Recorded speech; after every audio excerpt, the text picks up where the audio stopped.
Welcome to the top of the morning show. It's your girl TT from the D. Happy Monday morning, everybody. I hope that you had a wonderful, wonderful weekend. Whatever it is that you chose to do, I hope that you did it with joy in your heart and peace activated all the way around. God is good.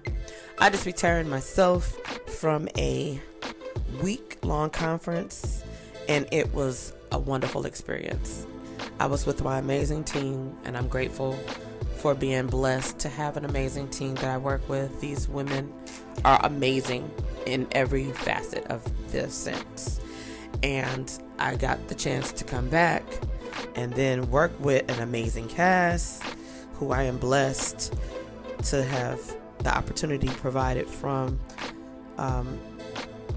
day one. I should say, starting with the amazing writer, producer, Kim Brooks, then being able to work with the amazing TJ Hemfield, and then formulate a phenomenal upcoming crew that you will know as the Lady Crew, TLC. And so it's just been just a lot. And I'm still feeling like, oh my God, I can't believe we did that. And we did. That was nothing but a blessing. God is good all the time. And so I just want to say thank you in advance to everybody who came out and supported the production that I was stage managing. I was one of the stage managers on. It was phenomenal. And I'm grateful because you know how you can learn something from everything you do in life if you allow yourself to. And I say that because I learned from this play, and I was talking to my husband, and I was like, what should I do my Monday show on? My husband said, why don't you do something based off on what you learned or what you felt or gathered from doing the play? I said, great. And so I'm going to dedicate this show this morning to the title of the stage play that we just wrapped last night. He's fine, but is he saved?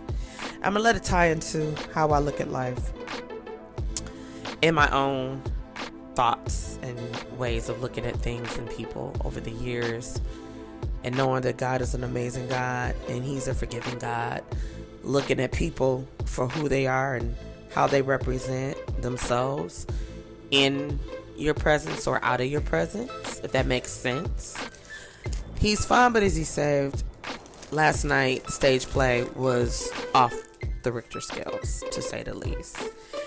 But it had a lot more meaning than I guess I really realized, considering when you think about being in a relationship with somebody, you don't really think about that. Like, ooh, she beautiful, but is she saved? I don't think most men think that. I know most women don't think, oh, he fine, but is he saved? Right? I don't think we go into it looking like that. If we say, oh, he fine, that's where we park it. I wonder, is he employed? I wonder what his credit score is. Some people will say things like that, I got some friends, and I love all my friends, no matter where they are or how they think. I got some friends that feel that way. And I got some friends that say, hey, I make my own. It don't matter what you got. What you bring to the table is a relationship, okay? But, yeah. So, I really don't remember ever having a conversation with someone and they're saying, he fine, but he ain't saved. I don't remember, not even me having that conversation. But it's important, because what I have learned over the years is that you can't be in a relationship successfully, in my opinion, and from those that I've been around, friends and family, and you guys are from two different walks of life, two different beliefs. You believe one way, they believe another way, and you wonder why there's turmoil. You're not seeing eye to eye, and you look at it and you say, yeah, these are not things that we thought about. We don't understand what the problem is. Well, you don't touch and agree spiritually. God is at the center of my life, right? I know for a fact that I'm a believer. Now, could I have married somebody that wasn't a believer? Back before I knew any better, if I got married earlier in life, when I was a teenager or early, yeah, probably. I wouldn't have been concerned with that, right? But as you get older, you start to look at things that's way more important than, is he fine? Does he have a good job? Is he a provider? you think of different things. Like, can this man pray for me? Does this man know how to talk to God about his issues if he decides that he's going to take things to another level, or he's feeling like he's uncertain, unsure? Does he feel comfortable enough to have that relationship with him? Because what do we say, women, ladies? We want a man to be able to lead us. And not only us, but our children. If we decide that we're going to have a child or children, we darn sure don't want somebody leading our child or children astray, or teaching them things that's not going to help them be productive citizens and amazing young men and women. We ain't trying to do that. The average person ain't anyway, I hope. So I think about that title, He's Fine But Is He Saved? And ladies, you need to really think about spirituality. And for those of you that say, well, I ain't a believer, I respect you. And as I said before, I love you where you are. Jesus meets us all where we are, because we ain't perfect. We not none of that. And I'm quick to say, hey, that ain't my thing. I ain't claiming that. What I am telling you is that I realize that for me, I know it's important for me to have somebody that I know that has faith, that's not ashamed or embarrassed or uptight and say, well, I ain't about to be praying. If I say, can you pray with me? Can you pray for me? I ain't about to do all that. It's like, even if you're not a believer, I think it's, I don't want to sound crazy, but I feel like if somebody is a believer and they need your support, and they say, I just need you to pray with me, that's their faith. They believe in prayer. They're asking you to do that for them, not for you. And it's just like you helping somebody that is on their deathbed and they're asking you to do certain things, and you feel like, I don't know. You're not trying to comfort them for you. You're trying to comfort them for them. So you're going to say, well, let me see what I can do. How can I help? And you may not see it, but they see it. They need that. And so I look at it and I say, if you got somebody that you judging a book on the outside, what does it look like on the inside?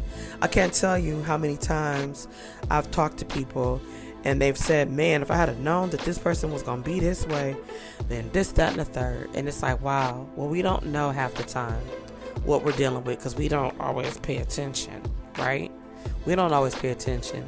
And I ain't judging nobody, because hell, I made some mistakes. We all have. That's because we're not perfect. We're learning. We're on this journey called life, and we're learning every single day, whether you like it or not.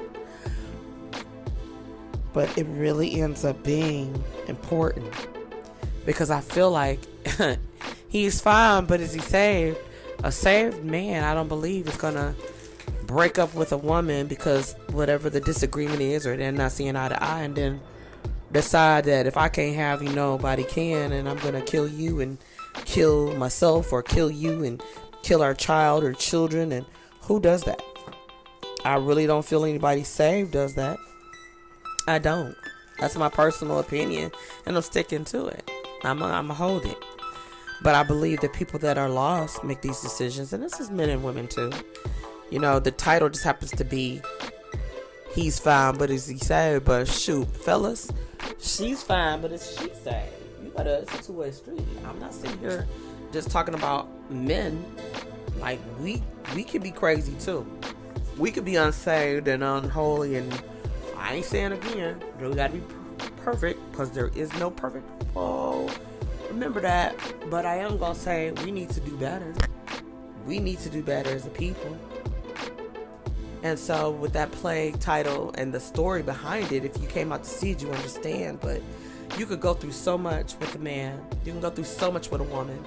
And you realize, like, yeah, you probably act this way because you ain't got no God in you. You got men, it's more so men, I have to say that will manipulate, and you think you the one and only. And they got you going. And they show up and they do all they wine and dine and fly you here and fly you there. And next thing you know, they got their eyes on somebody else. They flying and whining and dining and zipping them in here and there, but they swear you're the only one. Women probably do that too, but I'm talking about the men. And then you look up and you've given them a child or children, and you've given them 5-10 years, and then it's like they throw you out like old newspaper. I don't want to read this over and over again. I already know what's happening. So let me go into the future. And I say that because some of y'all need to clean house. Some of y'all need to, that feeling you've been fighting, like, I don't want to give up on us because I see the potential. Do you really, sister? Do you really, brother? That's rhetorical. That's between you, yourself, and you, if that makes any sense. But do you?